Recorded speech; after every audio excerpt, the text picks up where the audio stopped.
Well, I've spruced up and polished the old podcast. Looks rather splendid, doesn't it? And it should all work fine once everything's running. A podcast is more than a machine, it's like a person. It needs coaxing, persuading, encouraging. I wonder where everyone else is. Let's have a look on the time-space visualizer.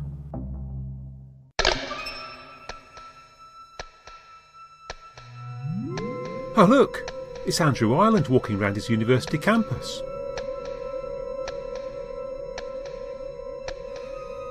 Hang on.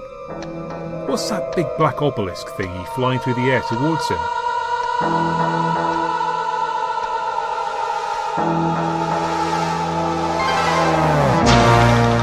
Ah! A twinge of cosmic angst, as if I'd lost something. I'm sorry, you're not allowed in this podcast. Not allowed? Me? I'm allowed everywhere. Good heavens. Is it really you?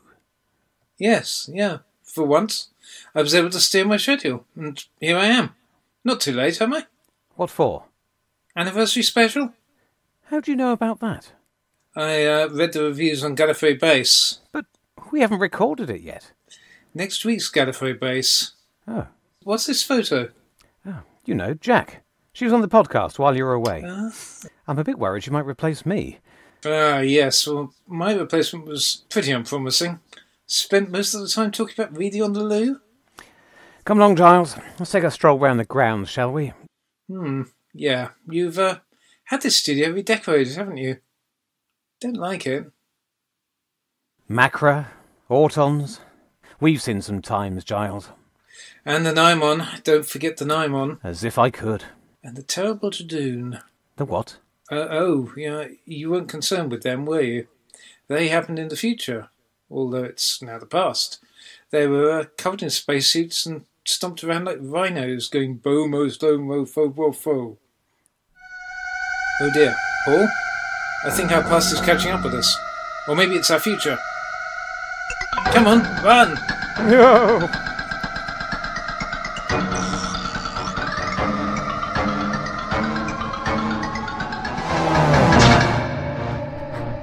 Great chunks of my past, detaching themselves like melting icebergs. Don't worry, I'll have it all worked out soon. Everything's all right. Everything's quite all right. Ah!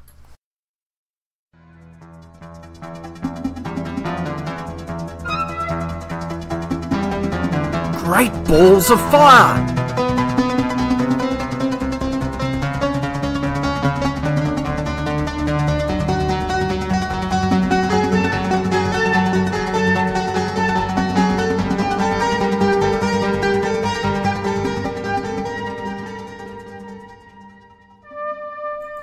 Good old Bessie.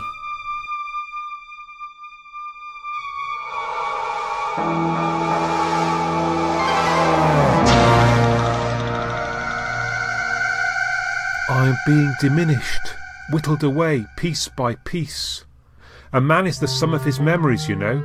A podcast host even more so. I have to find my other podcasters. With something as simple as a podcast, nothing can go wrong. No coordinates, no dimensional stabilizers, nothing. Just the computer, some software, a trained voice and a decent microphone.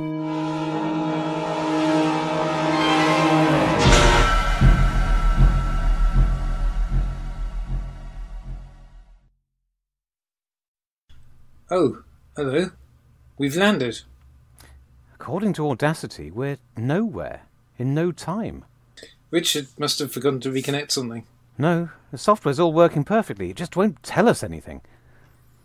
Something who is paralysed. What do we do now? Look! The Dark Tower. We're on Gallifrey. The podcast zone. What have we bought here? Instinct tells me it's time to record our Something Who anniversary special. Let's do it!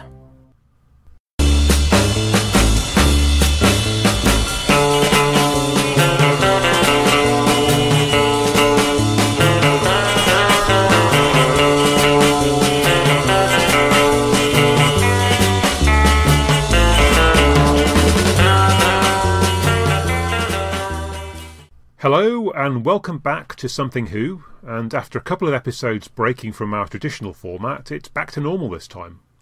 So here are the fantastic Paul. Hello. Sorry, I had a mouthful of coffee there. And after a brief hiatus, Giles. Hello. I didn't have a mouthful of whiskey. You were bigged up, Giles, by both Jack and Tim on the last podcast. My ears are burning. Yeah.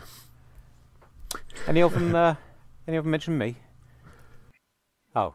Who are you again? You were actually on the podcast, Paul, so people were too embarrassed to say how great you were in front of you. Oh. But, next time you're away, we'll say how fantastic you are. Okay. See, that's the answer to getting ahead. Meanwhile, thanks to those who entered our Season 23 giveaway, and for the nice comments that you made about the podcast that came with some of those entries. So thanks very much for that. It's always good to hear what you think, and of course, if you like our podcast, it'd be great if you could rate and review us at the usual places, but also tell other people about us.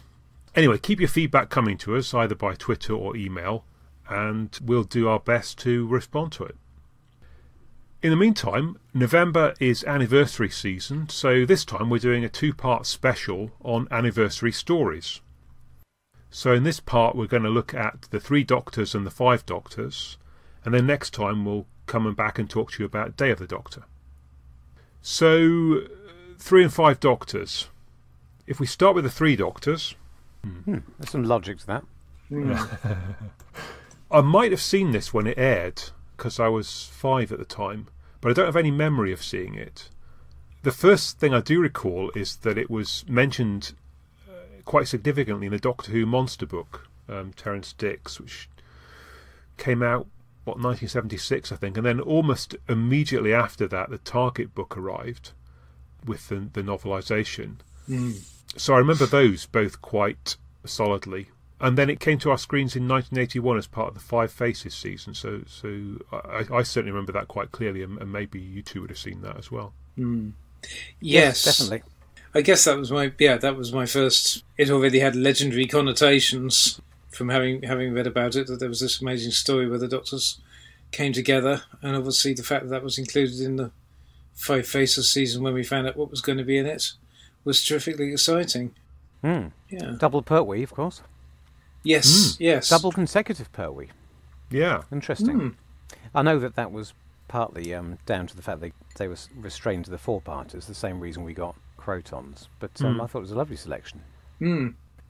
Yeah, well, I mean, it was fantastic because until that point, certainly as far as I was concerned, I hadn't seen anything pre-Pertwee. So to get Unearthly Child and Crotons, regardless of what people think of the Crotons, it was fantastic to be able to see things from that era. Yes, a curious thing just occurred to me at this moment, and it's slightly jumping ahead, but the fact that, ironically, yes, the 5 Doctors is a Carnival of Monsters rip-off, isn't it? It is kind of. It's got the Very scoop. interesting. I wonder what was happening in Terrence's brain that brought that about. Yeah, it's just suddenly you pointing out the consecutive stories, and I suddenly thought, hang on, yeah. It's interesting also, I think, with the 3 Doctors. I mean, it is kind of a proper 4-part story, a proper 3rd Doctor story that happens to have recurring elements from Doctor Who history in it, rather than maybe something that was specifically written. I can't remember whether I went into it expecting an epic. I think I'd remember if I had, and if I'd been disappointed. So I can only assume that wasn't the case. That I was just treating it as another story, even though there's the excitement of just seeing something that was, wow, can you believe 8 years old at that point? But no, I don't think I went in expecting a grandiose epic, which is interesting. I guess everything I'd read about it had treated it in the same way. That although it was, in inverted commas, nominally the 10th anniversary special, it wasn't considered to be a special with a capital S, as we later became familiar with. Yeah, and I think, the Target book resolves many of the issues of the story in that. So some of the drawbacks of the 3 Doctors are that it has a huge imagination in it, and and there's lots of things that are kind of hard to realise in a studio in the 1970s that in a Target book Terrance Dicks can describe in a more epic way. So I think perhaps the book does have a slightly more epic feel to it than the television story. Well, it's very classically Bob Baker and Dave Martin in that regard, isn't it? Two writers who were never really let themselves be constrained by the practicalities of what was actually going to be able to be achieved on a BBC budget in the mid-1970s. Strange how they considered a reliable, safe pair of hands. They kept getting asked back year after year after year. Not through the Barry Letts era, the Hinchcliffe era, into the Williams era. Astonishing. If they caused that much trouble, I can only assume that they didn't. That people would sort of roll their eyes and think, okay, you've done it again, but it just was a bit of tweaking required rather than a page-one rewrite. Is this only their second story after Axos? After Axos? Hang on, no. I'm missing one. It's I'm missing Mutants. one. Yes, right, okay. Yeah, but it's relatively early. What the choice was behind giving it to them? Not that I'm in any way suggesting that they would have been looking for a more prestigious writer for this, this epic, important 10th anniversary story. I think that's the whole. We're reiterating the same point. It was just another story, even if it was the important season opener. It's interesting that even at this stage in Doctor Who's history, it's quite heavy on the mythos. You get a bit more on the Time Lords and their origin story. And we think about JNT era as being the one that everything has to be always looking back to the past. But maybe this, with the exception perhaps of the War Games, when they sort of tackle the Doctor's past, this is perhaps the first time they start trying to give the Doctor a place in the universe and to examine his people and what they're up to. And without getting ahead of ourselves, I think the biggest difference between 3 and 5, and possibly between this era and, the 80s, I'll avoid saying the JNT era, is that this story isn't really about nostalgia. It's not really about looking backwards. To the extent that it looks backwards, it looks back 4 years to the War Games. Yeah. But it does something new. It has a big new piece to the mythology. Yes, Omega. that's true. And that new element is not only the biggest contribution to the series mythos, if you want to put it that way, it's also the best bit of the story. His character, his arc, is the bedrock of the whole thing, and it's very clever and it's very moving, and the whole thing revolves around him. It's a plot device, really, that he has to be a Time Lord, and more than just a Time Lord, because he needs to be a threat big enough to require 3 Doctors to face. So you could either go one way and have 1 billion Daleks as the threat that's that big, or you create a single character with that sort of weight behind him. Yes. And luckily for us, they went the correct direction. Yes, it's interesting because, as you say, the fact it's very much one of these kind of torn from the headlines stories in some ways, in that it's basing itself on cutting edge science of the time.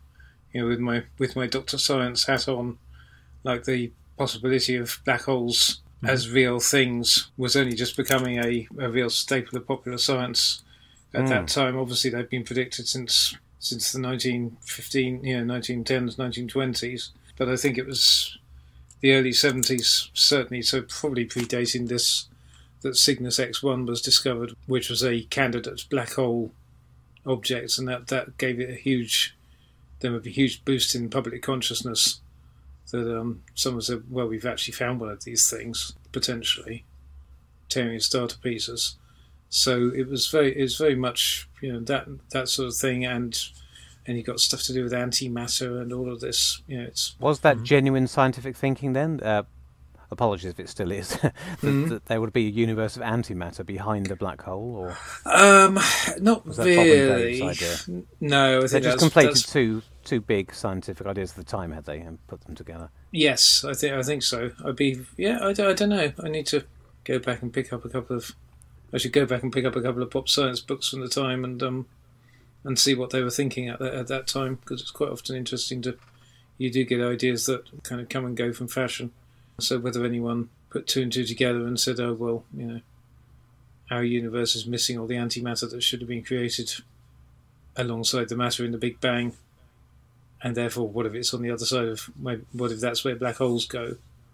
It's not completely outlandish thinking in terms of how one might, you might be able to spin together a theory that would put 2 and 2 together and make 5 in that way. Mm-hmm. And as you say, the way it's framed and so on. And the start of it's quite eerie with Hollis, the disappearance, and the flapping weather balloon, and all of that malarkey. And again, as you say, it starts in the vein of, it's a classic Pertwee setup, really, isn't it? Hollis, bless him, is in that vein of characters that includes old what's his name from Spearhead from Space, and it seems to be Crick and straight dear old Big Bin Josh, Yeah. It's interesting at the start of the story. Yeah, the guy with the weather balloon turns up, or Tyler turns up, and he seems remarkably concerned about the fact that Hollis has gone missing. And then he starts calling UNIT. I mean, it seems odd that UNIT would be contacted about a missing person. It does. Yeah. UNIT tends to behave a bit differently in Baker and Martin's stories from how it does in all the others. It's part of my grand theory about how there are different types of Pertwee stories. Sometimes I think there's only 2 different types. And I don't mean space and Earth. I mean 4-parters and 6-parters. If you look at it, it's much more the case that the 4-parters are a completely different beast from the 6-parters. I won't go into that tonight, thank goodness. I can hear all our listeners crying in unison. But there are some strange crossover stories, and Claws of Axos is one. It's got the setup of a typical UNIT 6-parter, but it's boiled down to 4 episodes, which gives a very unique atmosphere. And here we have a similar sort of thing, a rare example of a combination of UNIT and space in only 4 parts, which means we get a different sort of setup. And basically, when UNIT is in a shorter story, they lose some of the solidity and believability that they get when we see them across 6 whole episodes. I don't know why those 2 episodes make the difference, but they seem a bit more gimmicky, and maybe it's Baker and Martin as well. Maybe they just didn't care about the realities of this sort of quasi-international... Yes, if you've got 6 episodes to do, you can spend that much longer setting up the mystery and finding a plausible... Have a couple of extra story beats in there to get to the weirdness that then gets the Doctor and UNIT involved, I suppose. And there's no real... I mean, you put your finger on it. There's no real reason for UNIT to be here, except it's the anniversary, so we want them. We want them in. But I mean, the difference between 4 and 6 parts is why in a lot of the early Pertwees, even in 7 parts, we get an attempt to create realistic government figures, or and whereas in Claws of Axos we get the buffoonish Mr. Chin. Yeah, and it's the same in other areas. I mean, some people. Wrong people think that this is the start of the Brigadier becoming dumbed down, some sort of cartoonish Colonel Blimp figure that, like you said, is brain surgically removed, or where he refuses to believe he's on an alien planet and starts wittering about chroma. I have no problem with it. It is slightly inconsistent with his earlier with the earlier Brigadier, but it's just part of the general direction the series was moving. The whole UNIT family thing, as they all settle down in a UNIT family in a comfortable UNIT pipe and slippers mode, everything becomes less. It does less realpolitik, and it's all. Yeah, it's not. It's the better for it, but it's a different kind of good. Yeah, I mean, it feels a little bit like the Brigadier's turned into Captain Mannering in this one, in that he's a little bit. So I mean, I don't know if buffoon is right, but he's quite pompous, and he's got his. I mean, he's consistent in the course of the story in terms of, he's got his explanation for what's going on, and he sort of he carries on in that particular way. But yeah, the fact that he's not prepared to listen to what the Doctor's saying is a bit unusual. But then also the Doctor's in a funny mood the whole story as well. He seems to be the most terribly bad mood, and he's sort of angry with everybody the whole time, not just the second Doctor. Is that right, Giles? You've watched it more recently than I have. Yeah, no, that's given me food for thought. I hadn't really looked at Pertwee from that point of view. I think he just got out of the wrong side of the TARDIS sleeping area or whatever that particular morning. But he's. I mean, Joe is about the only person who gets a civil word out of him, and even then, it's only about half of the time. Yeah, but I do like getting back onto the Brigadier thing, which was what. Yeah, I do actually like it. Yes, I can appreciate that. Yes, there's certain things that one can consider out of character if you're looking for long-term character continuity. But on the other hand, it's nice because it's also a special event in the fact that it does take the unit family into space and do that different thing, and that the Brigadier looks. I love the fact that, that was really. I think that would pass me by before, but I love the fact that the Brigadier's first reaction going into the TARDIS, he finally sees the inside of the TARDIS and accuses the Doctor of wasting units budget. This is what you've been doing with all my funding, you. And yeah, and I think that's probably very typical of Baker and Martin. Yes, it is, but it's a great. I have no problems. As I was saying, you could have had the Brigadier being completely matter of fact. It would have been you would have had him acting with complete dignity and just getting on with it. Where's the fun in that? Yes. Doctor's supposed to be fun, and someone's always got to be the comedy character. And on this occasion, it was the Brigadier, and who better for it? Yes, indeed. So going back a bit to the Time Lords, it's interesting in the credits you get one of them credited as President of the Council, another one credited as Chancellor, which are things that are then picked up subsequently in Deadly Assassin and thereon into the JNT era as being, it's the President of the High Council, but nonetheless those are things that appear to have been invented in this story. Yes, and the costumes are on their way, making a slow progression towards being the Time Lords we know and love. They're just lacking. Have they got little hats? They haven't got the massive.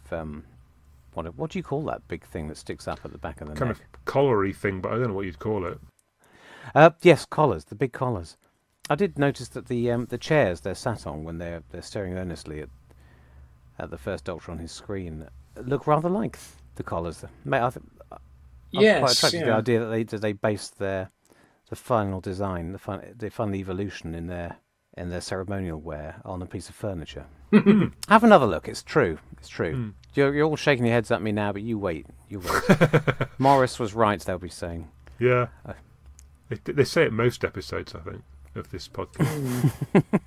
Well, they've got the big shoulders and the cloaks and everything. So. They're pompous and dreary here, which is, of course, the norm. It's only the Deadly Assassin where I was just wondering whether I should say that they haven't yet evolved a sense of humour, or indeed anything beyond of interest about the society beyond the completely superficial. But that doesn't last, does it? We get it once, 1977, and then it's back to this sort of thing again. Yeah. But with better collars. Yeah. It's a wonder that Omega doesn't send the gel guards and the kind of slimy thing onto Gallifrey itself. I mean, you could get a whole load of Time Lords there. Quite why he decides to chase one Time Lord across Unit HQ when he could have hit a whole load of them. But I mean, maybe the transduction barrier gets in the way of that. Oh, don't post-rationalise it. You know as well as I do that that's a good old Common or Garden plot hole. Or contrivance. Contrivance is my term of choice because it's technically neutral. All fiction is contrived. Yeah. But if listeners wish to choose to assume that all contrivances are bad, then that is their choice. They're wrong. Who thought the gel... I was at 10 when I saw this the first time, and I thought the sets were a bit crap.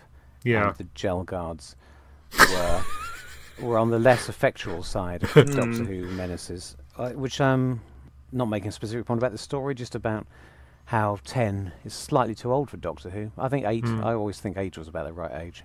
It's all been downhill since then. They look great in their own setting. They look really bad on location for the unit stuff, but once you get them in their city, and the fact that Omega's domain mirrors, it's got the same design features in terms of that glittery stuff going on everywhere. It's a bit like the Axons, I guess, in that regard. Well, that's a very good comparison. I mean, it's a good start. On paper, the design's there, but it's just a shame it doesn't have the otherworldly quality that the script requires. And yeah, Axos can't be beaten, can it? That's for a proper freak out. It's extraordinarily stagey, that Omega's thing. It's full of flats, isn't it? You can't really see why you'd have flats like that except on a stage set. They're very, very flats. That is, I remember thinking that the first time I saw it. It is. I mean, I don't normally like to go on about the production values, but it is unusually poor for a Doctor Who set, I would say. If one was minded to, one could get totally meta about the whole thing, given the whole Wizard of Oz. At first, on Omega's entrance, and I thought, oh damn, he's not actually appearing from behind a curtain. But given the whole thing is about is sort of about this artifice, and so on, in some ways there's probably room for a meta reading. Not that I'm necessarily going to attribute it to Lenny Mayne got hold of this script and thought we've got to do this in a completely postmodern way. I don't think there's any real evidence to stand up that it was ever the intention, but certainly you could, again, post-rationalise that it's...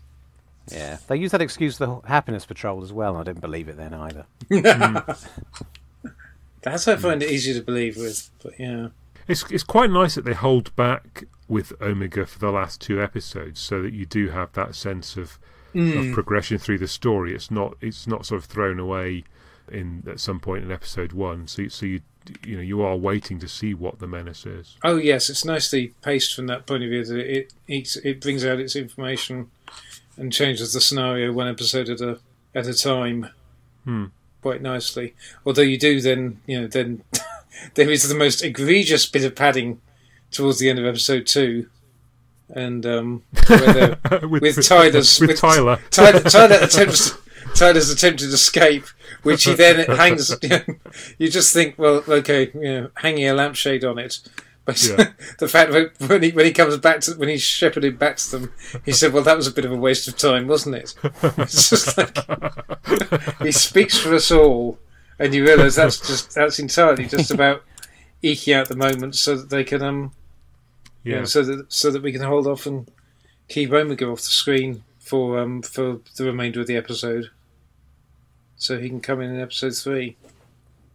I just wanted to say a little bit about the characters, because, and again, I must say in advance, I don't want this to sound like I'm knocking Baker and Martin, because I'm very fond of most of their work, but it sort of reminds me, it's like symptomatic of the fact that a lot of their stories are kind of that 7 out of 10 sort of level. They never quite catch fire. They're always nice and solidly built. But there are very few characters they create that I find particularly memorable. I don't just mean larger than life. I don't want to expect every character to be Henry Gordon Jago, or indeed every character to be...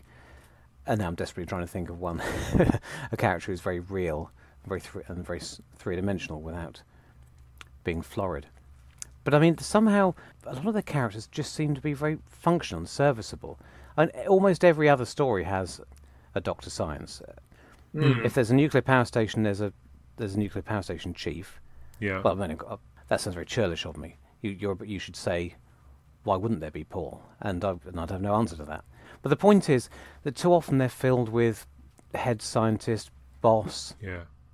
And when they have an attempt at a comedy character, it's often a bit perfunctory. I mean, Pigpen Josh is rather doesn't really count. I don't entirely know where that came from. But here, Mr. Ollis is he's there. They've had a go at putting in a character who doesn't need to be there, so he must just be there for colour. But he's not particularly colourful. You know what I mean? He's there, and Mr. Tyler's there, Dr. Tyler's there, but Yes, Olive is a bit muted, definitely. As a child, I was slightly bemused by that. It's like he's slightly underplaying the part, maybe. Yeah, that wouldn't help, would it? But it just seems they lacked conviction in why they'd stuck either of them in it. But I didn't help that it was immediately followed by Carnival of Monsters, both at the time and when I first saw it. It was just stuffed full of glorious characters. It's greedy, really, unless just showing off, having that much interest in one story. But it's interesting contrast. I'll just throw that out there. I've got no answer to it. So, other things in this, the Brigadier in the antimatter world and the whole chroma thing. I mean, that is, it has sort of crept into being a classic thing, but it is rather a nice bunch of lines. So I quite like that sequence. Absolutely. Yes. Yeah. And I mean, clearly the whole thing does kick up a bit when Troughton turns up, and Troughton, I guess it's close enough to his original appearance in the series that he seems relatively as he did in his era. And I would also say that they haven't had to write him differently to contrast with Pertwee, because it would become an issue, maybe not an issue, but it would be something people had to start bearing in mind in later years when pairing up different combinations of Doctors, that you sometimes need to exaggerate certain facets of the character to create enough of a contrast. Whereas here, luckily, there already is enough between 2 and 3. And not enough much time has passed, so there's not as much chance that he'll be boiled down to some sort of caricature of himself. So, would anyone agree that he's pretty faithful? It seems like he's just stepped out of season 6. Yeah. Yes. Yeah. When did it first become known that Jamie was originally supposed to be in this story, and more to the point, that they just gave Benton most of his lines? I feel that was quite recently that I discovered that. I suppose I should feel a bit ashamed that I didn't spot it, because with hindsight it's so obvious. Yeah, I didn't know that years ago. I was saying that no. I didn't know that minutes ago. So so that's I'm wondering perhaps that it was a theory at one stage, and then maybe Mr. Pixley found it in some paperwork or something. Yeah. But I don't remember people even theorising it. People just said, "Oh, isn't it? That's good. It's the one where Benton gets something to do." So he couldn't be released from Emmerdale or something? Was that was the story? Was it? Well, on the Blu-ray set, which I watched the other week, somebody floats that as the theory, and I think it's shot down. It's too early for Emmerdale. Hopefully somebody else will. Well, that's what happened in '83. That's why he couldn't have a proper appearance in the Five Doctors. Conflating two things, on this occasion, I don't think there's anything stopping him except for John Pertwee, who apparently didn't want him in it because it would draw too much. No, I can't remember who said this on the Blu-ray. Yeah. And if nobody did, then I guess it's my subconscious telling me. But no, somebody has told me this in the last week or so, that John Pertwee was happy to have Troughton back, but didn't want too many old characters taken the shine away from him. That does sound entirely in character. So Fraser's loss was John Levine's gain. And if anyone wants to, and he talks us through in great detail, because this is the story where he probably gets the most to do in many ways. He talks us through in great detail every one of his great little moments, every little bit of acting that he puts into his performance. He tells an enthralled Katie Manning and Richard Franklin, "Oh, watch out! There's a good bit here. I'm doing my surprised acting here." And there, did you see it? And Katie's quite sarcastic in reply. It's not something I was expecting. In a good-natured way. Yeah. Lots of knee squeezing and ribbing going on. Yeah. The only thing I've written about Benton is I've said never leave him in charge, because it all goes horribly wrong as soon as he's trying to deal with the antimatter blob. Not his fault, of course, but yeah, whatever marvelous acting he's doing in his own head, it sort of seems to be largely lost by the camera. Oh. I need to stick my finger up here and say I do actually think John Levine is very good in this story, and and all the little things he's pointing out are indeed worth pointing out. I suppose he's rightly proud of them. He does very well. It's just that it's always funny when people point to their own acting and and tell you what they're doing, isn't it? I think it's funny. We got anything much else to say? I'm just trying to think. I noticed similarities to Logopolis in this. So in plot wise, I felt like you've got a universe-threatening energy drain, and all of that. It's slightly undersold. In some ways, Logopolis actually maybe does it better, but in terms of the idea, well, then again, Logopolis doesn't really, because you only ever see things collapsing on Logopolis. I think you could argue both of them underplay it in their various ways. I mean, neither of them go for a grandiose operatic approach to the end of the universe. One of them has, as we've established, a small cast, including a scientist with a moustache and a poacher hanging around for no apparent reason at the end of the universe, and the other one brings it back down to this rather parochial radio dish on Earth. Oh, and is full of other parochial stuff like the Barnet bypass. It seems to be. I think they both embodying the archetypal Doctor Who way of dealing with the grandiose there, which is to stick a pin in it and look at it from a completely unexpected angle. It was something in the air in 1981, though, that's for sure.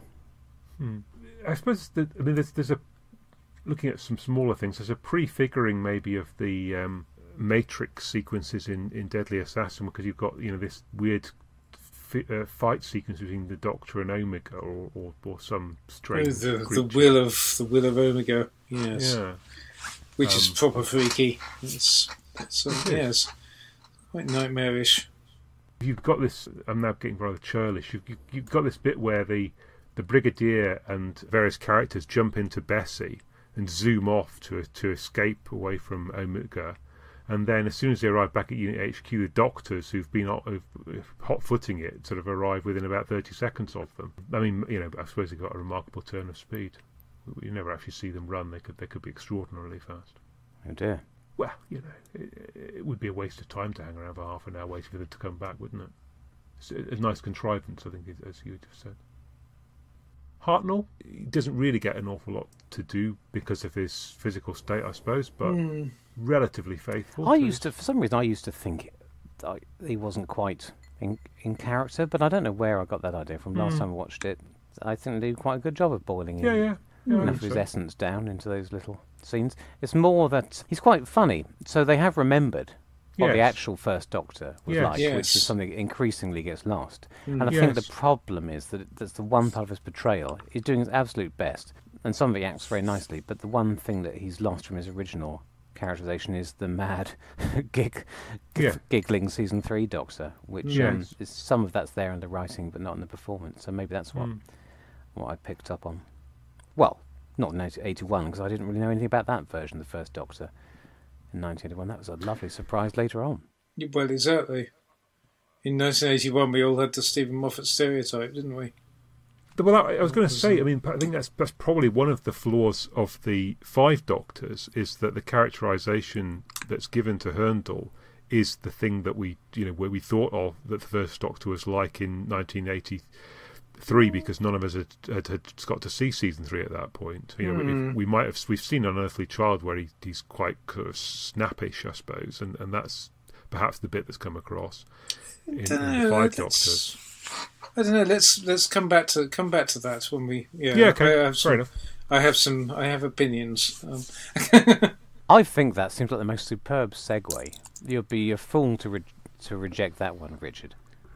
Grab it by the horns and ride forward into the future of 1983. 1983. Well, yep. indeed. Another couple more Doctors into the mix. Yeah. So where were we all when we saw this for the first time? I was 15 in 1983. Well, I was actually 16 right at the end of it, but I was 15 when the 5 Doctors aired. And I wasn't even in the house on the night that it showed, so it's something of a miracle that the VHS recorder worked, and so I did get to see it. Yeah. Well, I watched it about 3 times, end to end, when I did get back in. I guess I was definitely a fan by this stage compared with when the 10th anniversary came. I was just a kid who watched it because the family watched it. Well, I think I always watched Children in Need, and I always watched Doctor Who, so I watched Children in Need with a big Doctor Who stuck in the middle of it. And Terry Wogan. I don't want to digress too much into to making this a Children in Need podcast, but thinking back on it, it seems astonishing that they devoted an hour and a half right in the middle. Yeah. Oh, to a absolutely. drama. To a drama Now, as was well. that odd even in 1983, or is that a sign that Children in Need hadn't quite established its formula by that point? And It only started as a TV thing, I think, in 1980, so it was relatively early in its run. anyway, I've got it on video somewhere. I really must dig it out, complete with all the fundraising captions scrolling along the bottom continuously, Yeah. Oh, yes, which of obviously course. exercised me enormously at the time. Yeah, I was think, livid. I think fortunately in Yorkshire there was, and we're not really given to great acts of charity, so it was rather less prominent on screen than it was in certain other parts of the country. What an egregious calumny against your country.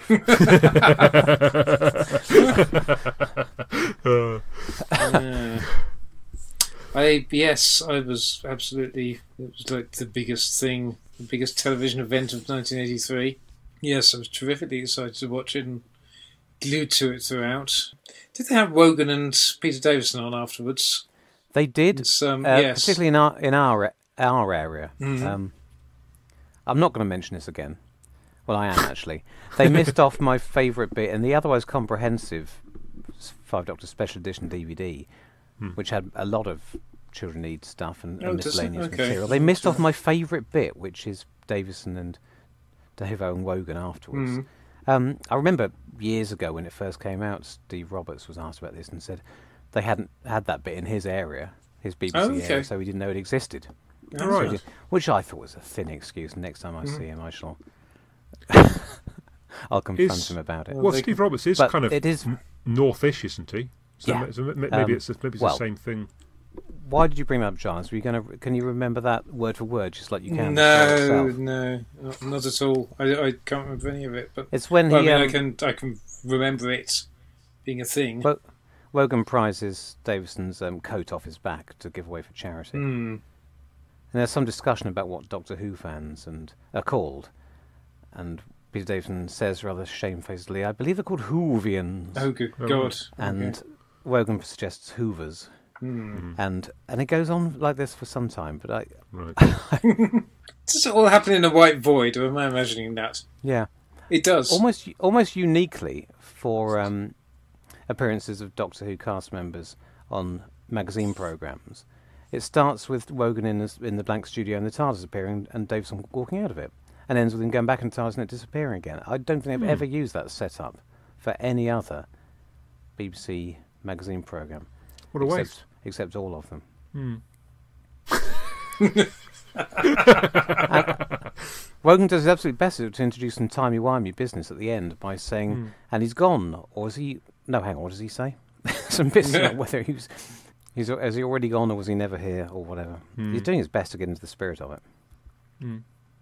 So, we've just spent about 10 minutes talking about Terry Wogan. So sorry. Yes, sorry, yes. Had anybody read the book? Well, I think we already covered this in our Terence Dicks tribute, but Yes. the book came out 2 days earlier. Oh, And yes, I can't with that lovely honestly silver remember cover. whether I read it or not. I definitively read some of the book because I knew I wasn't going to be able to see it when it aired.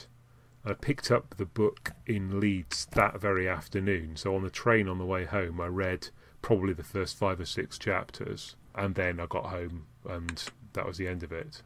I think it's very likely my local bookshop just didn't have it in because they weren't that particularly on the ball. I So think the secrets were preserved. I think I had it before transmit. I think I got it, snapped it up, but I think I probably waited, probably held tight until it aired before I actually, before reading it. Good boy. And Yes, I'm starting to aye. wonder if my memories are getting tangled up or if parts of me are drifting away like Drifting I away like I But- suppose. Did the book come out on November 23rd, or was it a week before? Because am I getting confused with the fact that in America it was shown on November 23rd and we had to wait until the Was. 25th? To great Or are both of consternation those all things round. true? I guess the answer is it probably depends when it left the distributors. I mean, I don't think it was deliberately published Right. It may have been published on the 23rd, and then the TV was delayed. That's plausible, isn't it? It certainly was. It was in Ostick's children's bookshop anyway on that Friday morning. That's Okay. what I can say to you. Regard the Americans getting it first, of course, in those pre-internet days, it wasn't a big problem. It's not like you had to hide under. No, that's true. I Spoilers. remember it causing a stink Yes. at the time. I think the fact. It's just about the principle of it, though, wasn't Yes, it? yeah.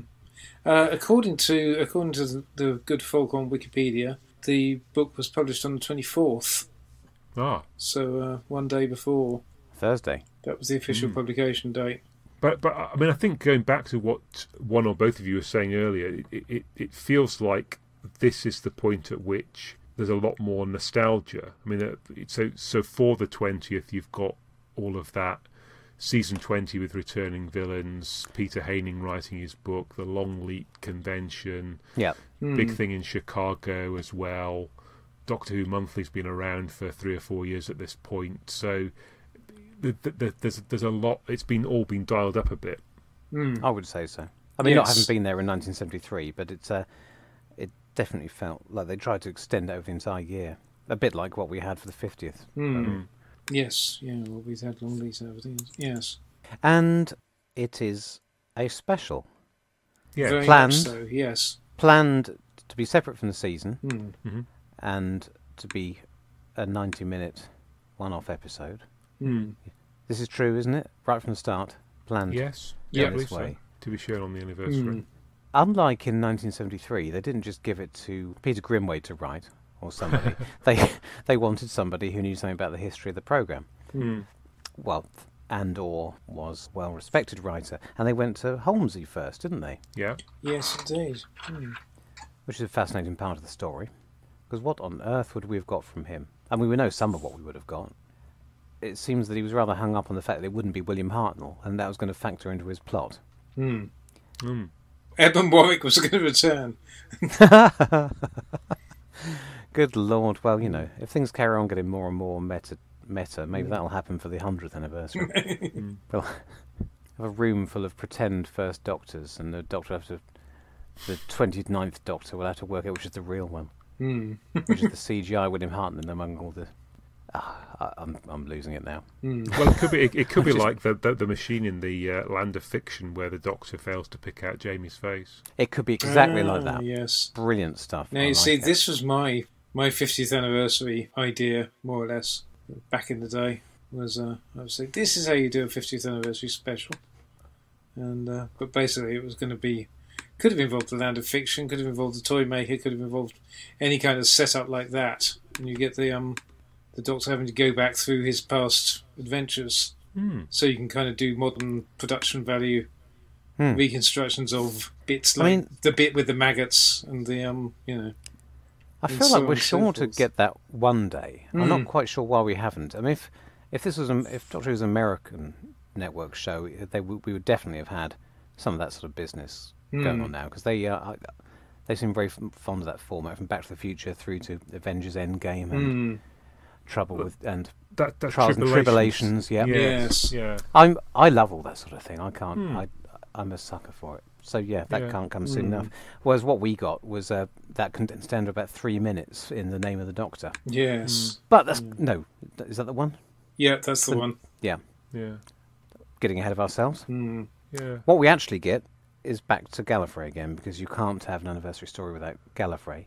Except, of course, we get 2 in 1983, which is Oh, true. slightly confusing. I mean, that's a bit odd, isn't it? That we get the return of Omega to mark the 10th anniversary of the 3 Doctors, Yeah. and then something, inverted commas, original, a new idea for the 5 Doctors, which is that rather than a misunderstood anti-hero, we just get a proper villain. So it's actually less novel than the 3 Doctors, isn't it? I mean, it was originally supposed to be the Master, and the one interesting facet of it came from when Eric Saywood said, wouldn't it be more interesting if somebody we weren't expecting, like Barusa? Yeah. Which Terence obviously never really liked, because he spent most of the next 30 years trying to undo that in various forms. Lots of his novels are about rehabilitating Barusa, I believe. Are they? Are they really? Yeah. Okay. I Just can't something- say I ever felt strongly about Borusa one way or another. It was hard to get attached to him when his face changed more often than his socks, wasn't it? I mean, when he didn't even have the decency to stay Yes. looking the same from January to November of the same Yeah. year. Something's wrong, and that is rather unfortunate. Mm. I don't know. It seems to say something to me about the production team. There is so little continuity between Arc of Infinity and the Five Doctors, and it's Yeah. not a stick with which one would or should try to beat the Five Doctors with. But perhaps No. one should beat Eric Sayward with it. Yeah, I mean, thankfully they kept Paul Poor Jericho. Jericho I mean, carries over. Yes. That's Yeah. And the other two cast members, the other two Time Lords that didn't come back, I believe, are supposed to be the Skellingtons, aren't they? The Master runs across in the Death Zone. So, whatever. Well, we're probably pretty fortunate that Maxwell didn't come back as if he'd have reappeared with a chicken on his head in. Again, Yeah. it seems it's something people say that he was supposed to originally, and it was only Nathan Turner got cold feet about having him back as Maxwell after he'd been announced. Had he? But, He had I cast. think- Yes, of course he cast. I think Colin would have been up for it, Hmm. and but there you go. Well, had he cast him Anyway. by the time when they produced it, because it must have been in the spring. I believe so. Hmm. Check. Go on, get your Wikipedia. Yeah, cool. Yeah. Go on, Doctor Yeah. Doctor Facts as well as Doctor Science. Oh dear. So this one feels to me to be more like a series of sketches or cameos that are sort of woven together into a story rather than the Three Yes. Doctors, which is a proper story. Yeah. Well, it's In that sense, it helps that it's 90. It's not made up of four Yeah, indeed. discrete episodes, because that would have made it more obvious, like the edited version does, that it's not structured like a normal Doctor Who story. yeah. So I think that's why it gets away with it. A, because it's the first time they do that, and B, because it's a film length, so it doesn't draw attention to it. Yeah, it does manage to sort of have a more filmy structure. Really, I mean, the fact that we can spend all that time, and obviously after the framing device, the fact we set up the whole thing, and the first 10 minutes or so are just about kidnapping the Doctors and the time scoop apparatus, without us having any idea of what's going on at all up until that point. Just have Sinister Gloved Hand and various little cameos, which you wouldn't get away with first episode of a traditional Doctor Who, traditionally structured Doctor Who story. Spend half of its time doing, Now, the first half of it doing that. I really like the Five Doctors, so I'm going to say as many positive things like. absolutely, yeah. The opening is very nice. All the stuff with Davo and his friends. I don't know why I'm calling him Davo tonight. Apologies. That's all very nice. And it's Wavy Davy. It's nice to see him Yes. having a moment of relaxation for a change. It's the equivalent of Tom on the River Cam, I guess. He's actually finally arrived at his Metebelis 3, the Isle of Orion, Yeah. which looks suspiciously like the Death Zone, Yeah. which looks suspiciously like Wales. But never I mind. thought it was Mount Everest, but yeah, whatever. Himalayas? No, maybe not. I see what you did there. Khyber Pass. Yes. Talking of the Holmes version, what do we? Did that have the game setting, or did that have? I don't think we know being very much very about vague it, and I about don't it. think it got very far at all before he threw his hands up and said, "This isn't for me." Yeah. All I know is, well, I've already said it, haven't I? Yeah, because the thing is, once you've seen how the trick's done, you think, oh, of course you do the whole thing as a game, and it's it's the perfect way of setting it up and having so many roles and so many potential cameos and so many logistical headaches of is so and so going to be available on that day, and you set the whole thing up as a game and drop people in and out of it. I feel Yeah, like all of that depending is on- typical Terence Dicks approach to solving a problem. Yeah, Yeah. He's not trying to be clever. He's just being clever. He's just being Exactly. clever by doing it Yeah. straight down the middle. Yeah. The way that seems to be the most obvious with hindsight. but it is Don't wanna only understand- with hindsight, and you've got to have that Whereas- idea in the first place. I don't think Holmes would ever write a script like that. He would always try and approach it from either that or rip off a Hammer film. One or the other. It'd be ironic if that aspect of it had come from Holmes, of course, and then he'd be ripping himself off with his own Carnival of Monsters. But he didn't, probably. I mean, it feels to me like the best sort of pantomime, in that you get a sort of a fairy story, a moral thing running through it. You get all the characters sort of appear for a bit and then disappear off again, and you get a constant throughput of different characters on the stage. And it is a series of nice moments sort of bundled together one after another. It sort of feels like it has that setting that you get in the best kinds of pantomimes. Big numbers every now and then. Everybody gets a chance to do their bit, and you even get everyone together on stage at the end. For the denouement. Yep, that's presumably just a result of Dick's approaching it. His task is giving us a crowd pleaser, I guess. Not because he had any theatrical or pantomimic background.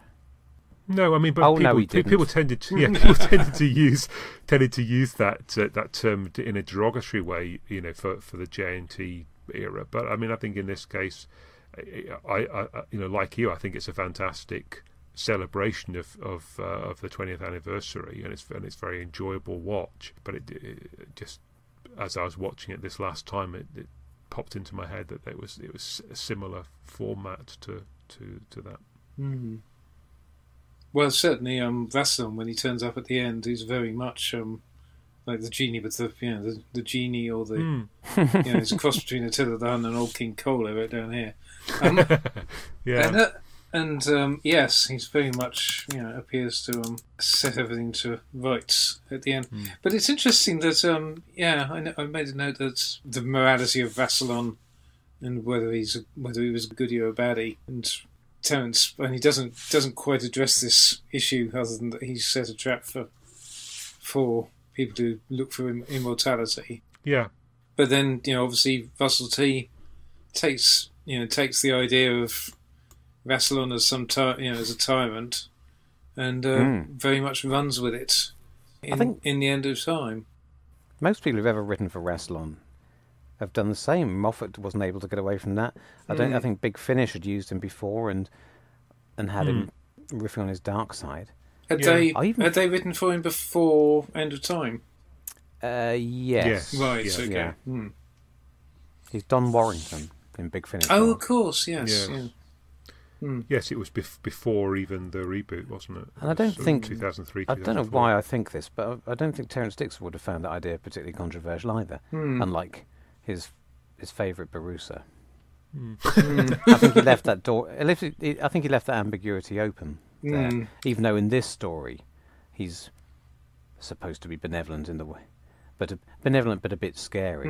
He doesn't need to be any more than that. Yes, it's interesting that it's for another day, somebody else, for another hand to explore him further. And I've just been looking at Richard Matthews' IMDb record because I was just thinking, is he someone I should have heard of? And not particularly. And yes, he had. You surprised me. Well, he had a long. Did you do a lot of side good moustache work? Well, he had a fairly long, fairly long running career as a presumably character actor and so on. He's in a couple of episodes of Children of the Stones, for instance, and he's got a Crown Court, but then that came free with your equity card. That came free with your equity card in the 70s, didn't it?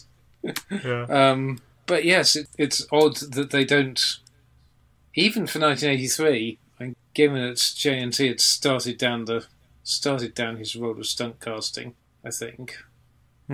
It's odd that he didn't get someone big to do that. And it's only 2 years later he's tapping up Laurence Olivier to play a mutant. And don't remind me. Yeah. I mean, there was some stunt casting going on with Barusa in Arc Infinity. But yes, exactly. Yeah. 9 months earlier. Yeah. 11. So it's very odd that Rassilon is just left to a jobbing character actor, to my mind. Yeah. But I guess, I mean, in this case, Troughton and Pertwee are the stars of the show. So perhaps, trying to shove too many more people in makes it tricky. I mean, Davison is the hero, but he's not necessarily the star. I mean, he has to carry a lot of the straight acting while Pertwee gets his moments of charm and Troughton gets his comedy, and so they steal the show a bit. It's like one of those episodes of Blackadder where Rick Mayall pulls the rug out from under. Yes, yeah. Yeah. What would it have been like with Tom Baker in? Would it have worked? Would it have sunk under the weight of...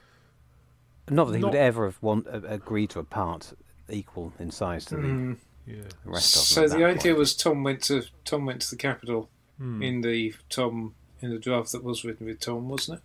I believe. So Tom got Davison's plot. Yes, and what would Davison have done? Even less. Possibly. Yeah.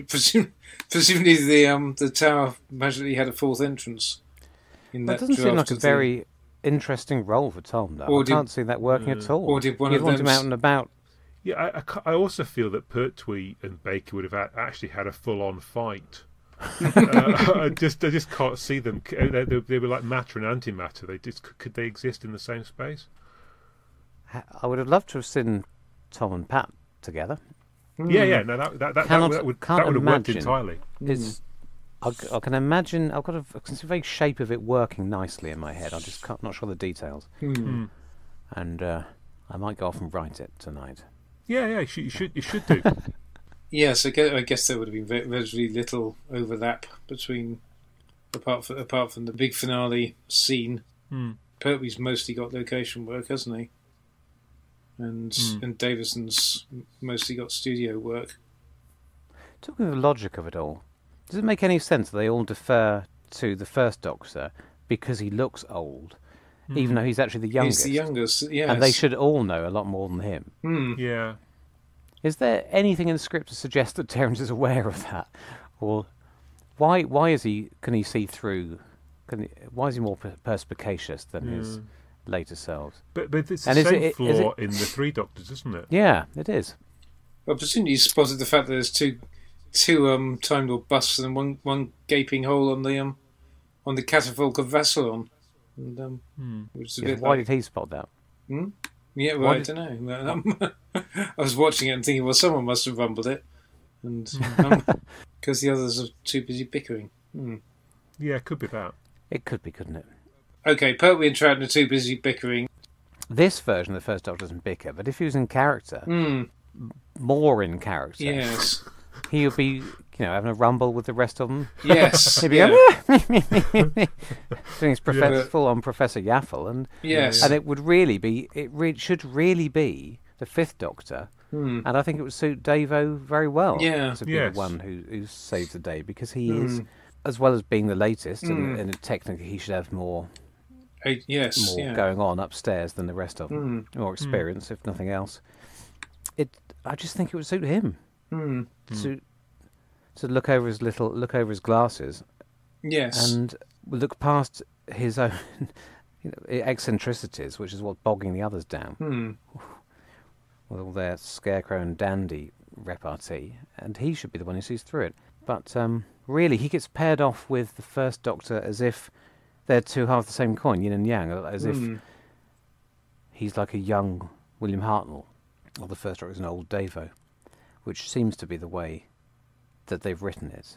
It seems to be why he gets lumbered with Susan, which is admittedly an interesting, potentially interesting pairing. Potentially, but yeah. Her having aged and her grandfather, and now young and blonde. Yes. The problem is not they don't interesting really the way it's done. They don't really give Susan any character, do they? It's tragic. It's probably the biggest flaw in the whole thing. Yes. She is written as if she's still 15, which is a bit... And if only they'd filmed, I don't know if it was ever in the actual shooting script, but it was in the book, her abduction by the Black Obelisk of Doom, which would have been in the rebuilt ruins of 22nd century London. That would have been a very nice introduction to her, and it might have given her some solidity. We might have believed that this was still Susan. Yes. Well, fans would have believed that this was still Susan, and regular viewers would have had some vague idea who this person was supposed to be. But unfortunately, some bizarre girl woman still twisting her ankle. I don't know if that's supposed to be an affectionate tribute to companions of old, but it's a bit duff. Yeah, No, it's a shame she it wasn't. really does Turlo get the twisted rough end that of the course, stick. wasn't Yes, and Turlo's best moment at the beginning, where even as the Fifth Doctor's friends are relaxing at the Isle of Ryan, he's still looking shifty and awkward in the background. He can't ever relax, Turlo. it? Yeah. Not really until he's on Lanzarote. He seems quite relaxed there.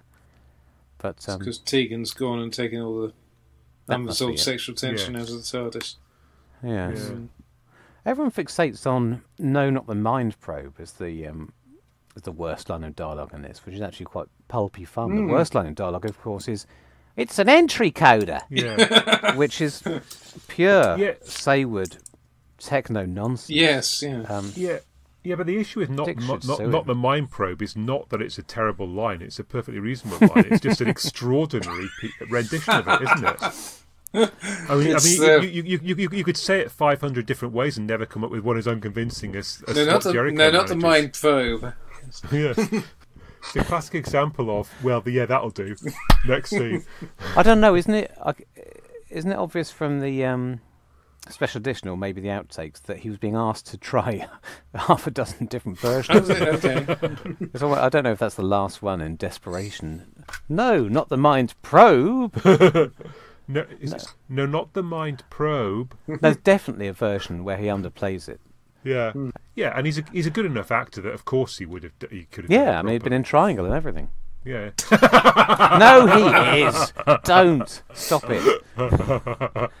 But it reminds me also on the Castrovalva Blu-ray. There's deleted scenes. I think it's an end of episode where Davison delivers the end of episode line. Oh yes. It's recursive occlusion.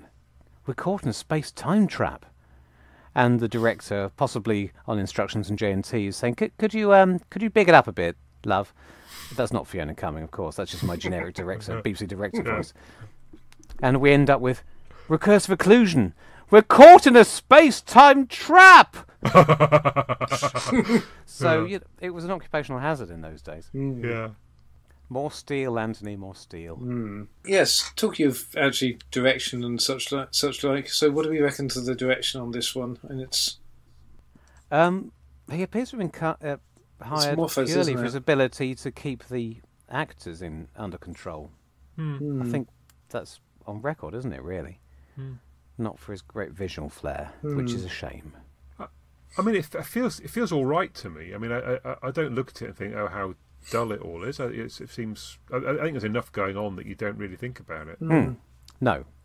yes, I mean, it's not incredibly inventive, and certainly the Gallifrey, the capital scenes are shot. Although very much in line with Arc of Infinity and Ron Jones, I suppose. Yes, they could be set in a dynamic world of cross Channel Ferry businesses, couldn't they? Really, but with better, with better colours. I think we always assume he's more of an actor's director, and it's difficult to tell on this evidence how much he had to do with that, because a lot of the people, most of these actors are familiar faces, and we know what they're like. So we would only really know if he'd dropped the ball if they were suddenly out of character. So maybe at the end of the day, all that was required was for him to get it made without somebody murdering somebody else. Yeah. But yes, you're right, Richard. It looks fine. And there's some nice touches. I mean, a couple of the things. Although there's a bit of a tendency to cut away to model shots of the Tower of Rassilon or the Dark Tower where it's clearly in a different setting from where they're filming. But then I suddenly thought, hang on, how the hell did they do that? There's a couple of scenes. I think Troughton and Courtney are looking at the Dark Tower in the distance, and it's got. I was thinking, okay, how the hell did they get that shot? And I was watching it on the transmission version on the DVD. So but it's like appears to be off in the distance with proper grey, lost in the mist, kind of thing. They still made quite a lot of use of matte paintings in this era, didn't they? And I think even occasionally were quite good at taking models on location and working them in. Yes, so I would assume it had to be. It normally would have. Normally, it just requires the imagination to think of that solution, and somebody allocating the time and a slice of the budget to go for it. And of course, they had more money here, so it's not like that sort of thing was beyond the capability of the BBC to do. It's just that half the time, It's beyond their imagination. Either to set nobody up thought something of it. else. Mm. And again, I was looking at Time Flight the other day, and that can't be many worse examples. A story where nothing physically matches up. Mm. A few more map paintings would have been preferable to a tiny section of blasted heath in Studio 8. I did once see the special edition, and I have to say that possibly suggests to me that Moffat Peter Moffat here did a good job of directing, because he seems to have cut out all the rubbish from to get to the 90-minute version, because all the stuff that's reinserted seems to just pad it out without actually giving anything much. I don't think there's anything really that needs to go back in, but a lot of it is just beginnings and ends of scenes, topping and tailing, people walking in or driving into shot and leaving again. I had a week of catching up with the Blu-rays last week. That's why most of my reminiscences are about this. But there's an extended episode 1 of Black Orchid on there. Mm-hmm. I think it's about 3 minutes longer. And almost all of that is just... Every time somebody makes a journey, you see more... Some of these extended scenes, you see more of the journey, people coming and going, than what they actually do once they get there. I don't suppose half of this stuff was ever intended to be used, but when you're on location, you've got a nice vintage car, you film the whole thing, everyone getting in, climbing in, starting up, driving off, you follow it down the road, then you call cut, just so you've got enough coverage.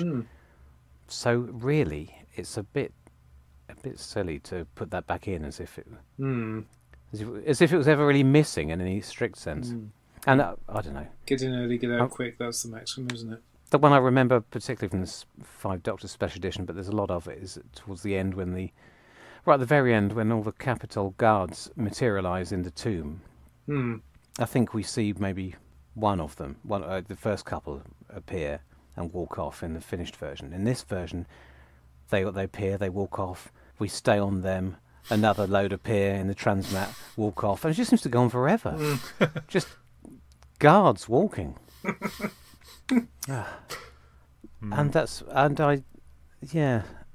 Nathan Turner wasn't very fond of it. He said some quite acerbic things about it. It was their moment, Paul. Those actors. That's why. Okay, that's fair enough. Imagine how upset they must have been to have been cut out. That's endless shots of Davo walking around the Capitol, admiring the pot plants. All cruelly cut in 1983, but now we can enjoy those delightful moments all over again in high definition. Yes. Lots of lovely film, though. Everything looks great on film, and Peter Moffat's direction is better on film. It's true enough. There's a nice cyber massacre. J&T doing some stuff in there. Yeah. Apart from some slightly lacking continuity. There is sense. That. there is that when they all turn around and suddenly they're in the line. Yeah, terrific. As an 11-year-old, I loved all that. The more exploding Cybermen were my jam back then. Well, my pal Tim Wearing had a VHS long before I did, and he worked at his parents worked at Queen Elizabeth Country Park, which is where they subsequently filmed Mysterious Planets and Revelation of the Daleks. So in the wrong order, in fact. And, I well remember they had a screening theatre there where they would show films and so on. And so I got the cinematic experience of the Cyber Massacre on the big screen. So that was fun. Yeah, stayed with me, and I think I must have watched most of that, most of Five Doctors over and over, one way and another. Considering how much this story, I mean, a lot of it is very nicely written dialogue for characters that we know and love, but there's also a lot of action in it, and it's so lucky that they had the extra budget to do justice to those scenes, because the bit with the Dalek, they were able to build a nice, very impressive wrecked Dalek prop, and the Cybermen, the Raston robot. If all that had come across as flatly as action often did, because it was you had a 50-50 chance it would look a bit ropey, and on their normal budget, then that would have really gone flat, wouldn't it? Hmm. And that's something we have to thank Jonathan Turner for, isn't it? Not just Yeah. not just the budget, which is what I was talking about literally, but directing the lot of that sweet Cyberman action on location. Mm. Because when we got to the studio and for similar scenes when they're dying on a large chessboard, Hmm. it's slightly less interestingly choreographed, isn't it? Mm. True. When we're back to Mr. Moffat again. Hmm. It's as easy as pie. Hmm. Yeah, what is going on there? Because then the master just sort of walks across the board. It's Something lost in translation there. Yeah. It's Between writer and indecipherable. director, presumably, not director and actor. Mm. Sorry. No, you're right. I mean, you couldn't do anything with pi anyway. 3.1412596. It just doesn't work. Mm. You know, I mean, even if it was supposed to be 3-on-1 and 1-on-1, you couldn't walk in that way. It just isn't going to work. No. Well, I tried to put a gag about that in my latest script for Big Finish, which, if it didn't get cut, you'll all be able to hear and rejoice in about a year's time. Yeah. Excellent. We Mm. Thank definitely will. Yeah. Don't feel you need to reply, that's fine. I always look forward to your big finishes, Paul. Do you look forward to my plugs? Almost Them as too. much. They're Almost as much kind of as the sadly product. inevitable now, aren't they? You've stopped even trying to dissuade me. And I've stopped trying to dissuade myself, despite horrifically embarrassing they become, as this one has. We're basically a small-scale version of the Graham Norton show for you, aren't we? Yeah. Aren't we, Paul? We get some of the reflected glory, though, don't we? Jehoshaphat, it really is you. So, Giles, you were saying you wanted to talk to us about the First Doctor's performance, or something. Well, yes, but I was just going to. Yeah, actually, yes. I'll start with the First Doctor and then sort of broaden it out. So, I think Handel has a fairly unforgiving task to take it on. But just with regard to what you were saying earlier about this thing of are they writing for Hartnell, so is Terence writing for Hartnell as a caricature or the sort of multifaceted Hartnell? And the thing is, I think that he's writing, and a lot of my experience of this story, it's hardwired into me from listening to it because, like I say, I didn't have a VHS, so I had an audio tape of this and listened to it so many times over and over. So I think the lines are there. There's a lot of funny stuff written into and sarcastic stuff written into the Doctor's delivery, or into the Doctor's actual dialogue. But then Handel's delivery is just, unfortunately, quite one-note, grumpy. It is. There's a lot of stuff, and again, I'm not sure whether he was being told to do it that way, but, there's just stuff where you expect him to... Sorry, Paul, yeah, you've got I think it's more that he wasn't being told not to. Mm. If you look at that script and you don't have the memory, the encyclopedic knowledge of the way Hartnell played it in your head, the way we do, and the way Terence did, because it's, as you say, it's all there, or mostly there in the script. Everything is in the script, is in character of the First Doctor. It doesn't get the totality of the First Doctor, but then it doesn't for the Second and Third Doctors either. So really, the script is there, but unfortunately, a lot of it wouldn't be obvious. It's, you know what I mean? Yes, yeah, I see what you mean, yeah. You're writing something on the assumption. He's written it in the same way he's written for the Second and Third Doctors. And the same thing would have happened there if it hadn't been the original actors playing it. Yes, yeah. So really, it's kind of inevitable, really, unless you do what you can never do in these situations and give the new First Doctor actor a big pile of tapes to watch as research and do it like that. But could I just add a certain... No, do it like that. Which they didn't do, possibly for whatever reason. And Moffat wasn't in any position to correct him. And who knows, maybe John Nathan Turner or Saward weren't minded to correct him, because there was... I may have been influenced here by DWB, the egregious fanzine in the 80s, were obsessed with the idea that Nathan Turner had been on a one-man mission to mischaracterise the First Doctor as purely grumpy misanthrope. Which seems unlikely to I don't remember that. They had many hobby horses, but I don't remember that one. But anyway, yes, you're right. Yes. It's just a lot of the character of the First Doctor is in the playing rather than in the dialogue. So he wouldn't have been able to see it was there unless somebody was in a position to point it out, and nobody was. And yes, the results are quite frightening. When he attacks these lines, which would have had a certain gentleness and certain eccentricity, if Hartnell said them, he just sounds vile. Yes. Just shouting abuse at everybody.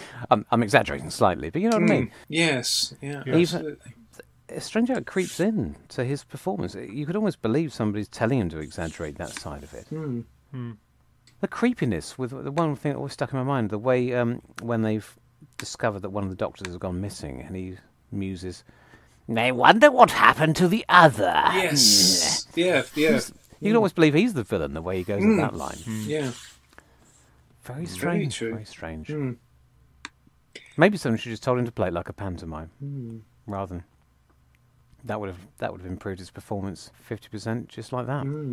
Anyway, broadening it out from that point, though, the other performances, and so they're familiar returning actors mostly, but I think I particularly wanted to say, Troughton and Courtney are absolutely brilliant together. Yeah. And I personally think Nick is the best thing in the entire story. I think Courtney is just he's a lot better. Every line than is three. he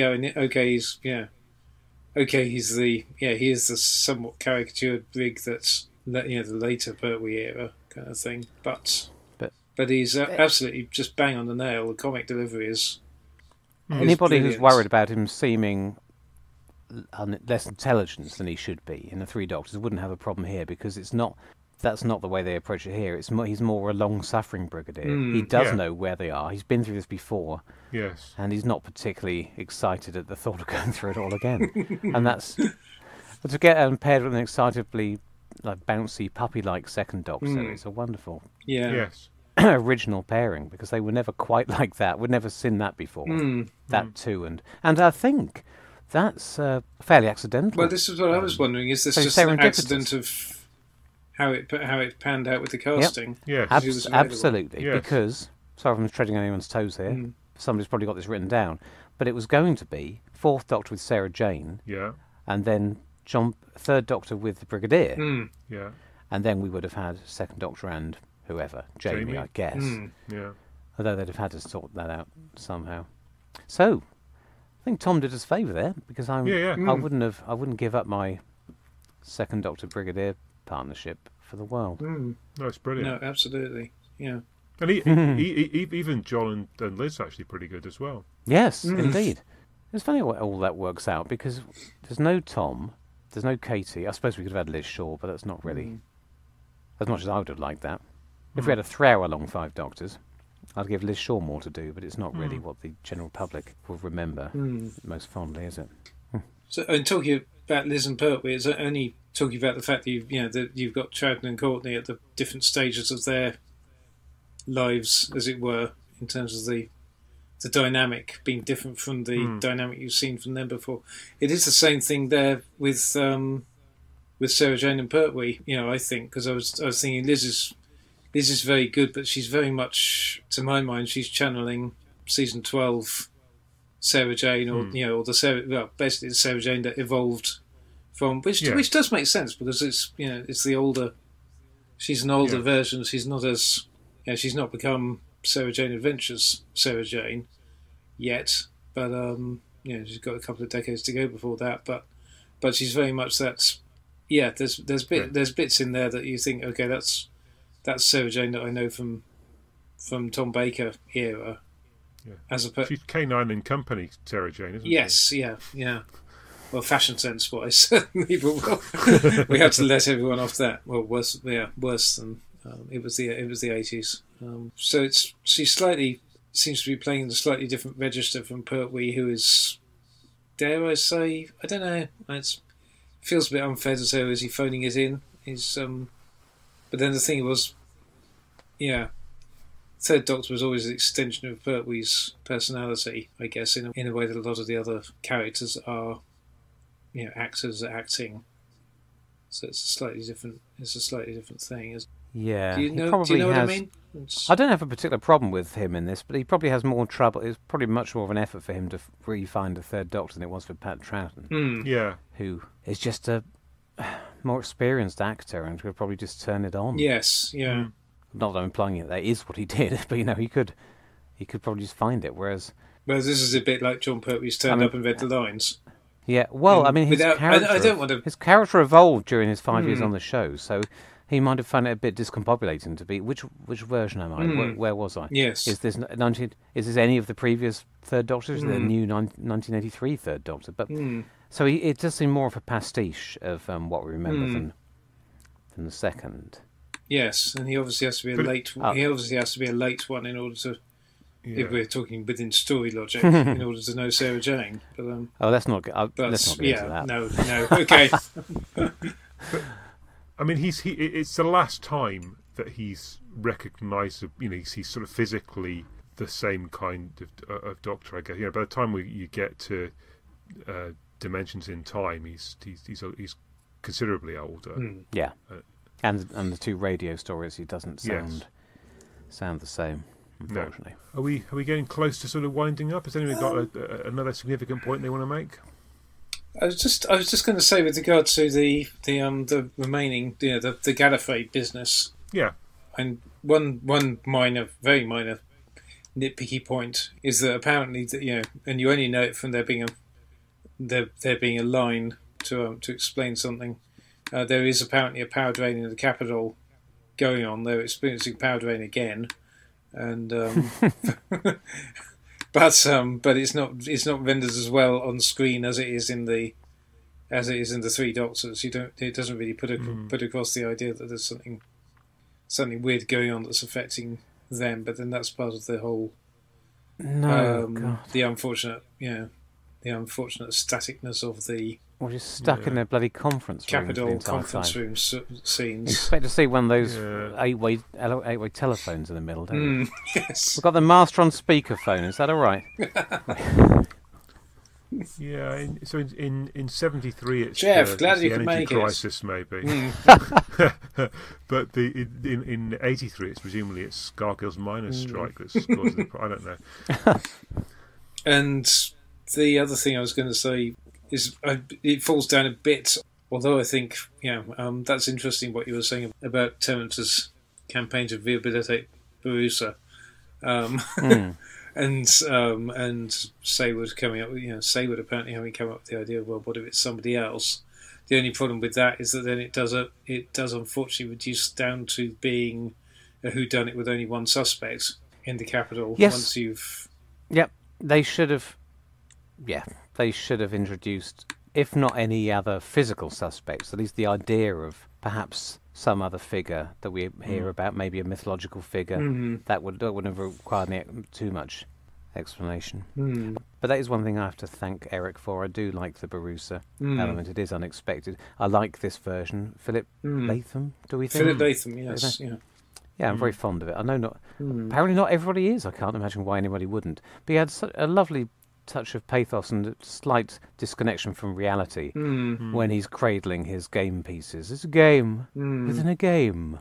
It really sells the idea to me. But the I was just going to say the other thing is that the bit with the death of the Castellan and the dodgy guard commander who's clearly in on it, or appears to be like, oh, I'm just he's obviously taken orders. The bit where he was clearly resisting arrest, kind of so, and that just started to feel all of that stuff started to take on somewhat alarming like resonances of present day stuff, with wanting to be President Eternal and a little bit of politics. It's just like you just think, oh god, yeah, okay, right, and obviously famously, Deadly Assassin is I guess they should have pushed that a bit further. It should have been more like classical, like the Roman emperors who want to become gods rather than just emperors. Yes, yeah. What President Eternal is rather low key for a Time Lord, if he's really unhinged. And again, that brings there you are then. What a point to end on. It brings us back to the Three Doctors, where Omega is ranting Oh yes, I shouldn't have been a hero, I should have I been a should god. have been a god, yes. yes. See, they knew that these stories need a mythic scale, but it's slightly lacking here. But that's the 80s for you. It's a bit more technical and a bit more, yes, if I do this, I'll get extra regenerations and I can stay in my present political position. Okay. Great. Yeah. Yes. They are. I linked the two together so we can go home. Very now. nice indeed. Can I also say something that links the two together? Or Please. sort of, in that both of these stories end with an attempt to do a new setup of the show, a restatement of the show, and an attempt to something of an attempt to shift the status quo. Though it's rather, it's the Three Doctors does it and does it subtly because it doesn't oversell it, but it's it changes how things. It's a big moment, are but it's operate. undersold the way it's presented. Yes, yeah. It's important in terms of. Yeah. Whereas here, it's oversold when it's basically the same. Because there isn't really a change in the status quo. It's kind of meaningless. Exactly. I Yeah. never really understood that. It's that's bad contrived. Yeah. Just so that he can. Yes. You can link it back to 1963 in a way which it doesn't really. Yes. And if you want to, and just to throw forward to the next episode, when we reunite, it's still, yes, of course, it's the same thing that happened in 2013. Only, arguably, there they do a massive reset and then proceed to throw it away in the course of about 18 months afterwards, in my humble opinion. But there you go. Never carve anything in 5-foot letters on the side of a mountain in Doctor Who because it won't stay. Somebody will come along and muck it up and spray graffiti over it before too long. Yeah. As soon as your back's turned. I mean, it feels possibly as if Terrance Dicks sets up the end of that as as a nice little joke. Of course, that's how it all started, and then maybe it gets a bit overplayed in the acting. I don't know. It certainly does feel like it's a bit Fry and Laurie by the time they've done it. It's all a bit kind of arch and a bit ironic. I think you can tell they've all been told to sell it because it's the end of the episode. I mean, poor Yes. Janet Fielding with her. You mean you're deliberately choosing to go on the run? Just hitting this joke over the head so that we all Yes. make sure we all get it. Yeah. Happy days. Excellent. Well, that go on. Giles, No, I was just wondering whether there's anything more we can learn from he's bursting. comparing these two. Comparing these two, and I guess it's a trite observation. We've already made it really that these two stories reflect, in keeping with the alleged purpose of this podcast. I guess these two stories do reflect Doctor Who at two very different eras of its, albeit both within the classic series. I think Five Doctors is the more impressive achievement because it could so easily have gone wrong. It could so easily have been as superficial as the impulses behind its creation. But luckily, Terrance Dicks and the actors involved all raised their game and gave us something which actually delivered on its crowd-pleasing impulses. And I don't know. I think gave us more than what we deserved, but more than we could have expected. Yeah, nicely put, I think. And it's possibly the high spot for the show. I mean, it in that run, it never really regains that. I mean, there are certainly parts of season 21 that are excellent, but then it feels like after that it's on a downward slope. I mean, you might argue perhaps that the present runs had the same thing since 2013, but let's leave that for another time. Has anyone heard the Five Companions, the Big Finish story? Yes, I can't remember it though. No, I can't say I have. It's like a sort of pocket universe within this story. The 5 additional companions that we didn't get to see in the TV version have an adventure because they've also got stuck in the time scoop. Oh, I think it's Stephen, Sarah Kingdom. Oh God, I can't remember now. Ian Is it Ian Chesterton? Yes, it is. Nissa. Anyway, it's rather good. Oh, okay. It's rather good. One of You can't yours? buy it. One of yours? I'm plugging this. No, the excellent Eddie Robson. I'm plugging this, despite the fact you can't go out and get it because it was a subscriber bonus special. Oh, okay. No, So having whetted your appetite, sorry, you can't have it. Yeah. But I was just idly daydreaming about the people we Yeah. didn't get to see. I'd been daydreaming about all their. We really should have had Ian and Barbara. I suppose not instead of Susan, but we should have had them as well as Susan. But that, alongside the whole problem with the First Doctor's character, that era was just forgotten, wasn't it? I mean, they were there for 2/3 of the First Yeah. Doctor's era. So they really are as more emblematic of it than Susan. But who would have known that? It was 20 years ago. No one was alive then. Well, I mean, it is. We have to face the fact that in 1983, even seasoned fans didn't really remember, No. and we didn't. Well, I mean, there were of course DWAS tapes around, but most fans didn't have access to that. So it was, it's pretty much limited to the target books and the few things that we'd actually seen in the Five Faces and so on. I don't want to be greedy. I mean, I think I would have been happy if they'd just appeared, if we'd had an extra ghost scene in the corridors of the tower. The First Sure. Doctor could have run up against some ghosts Yeah, as yeah. well as 2 and 3. And it could have Yeah, been that Ian and Barbara. And he Would could have have been said, nice. yeah, there you go. Oh, sorry to end on a wistful note. I still like what we got. I like Zoe in Whistle a Note. bubble wrap dress. That was good. Yeah. Okay, well, look, thanks for that. Thanks for your thoughts. That's the first half of our anniversary podcast. Oh my word! I know. Can you imagine that we could do another half? Anyway, thankfully not tonight. It'll be a short Are we half. coming? When's the second half in 10 years? Well, of course, we haven't scheduled it yet, so we'll have to see. Well, goodbye from me. Is it bye from him as well? I'm just going to leave you hanging. No. And it's goodbye from me. Oh, fantastic. Which means it must be goodbye from me as well. So, thanks for listening to us, and we look forward to having you the next time we get together. Having you? That's terrible. You might be looking forward to that, Rich. I'm perfectly happy to just have them as listeners. Grim.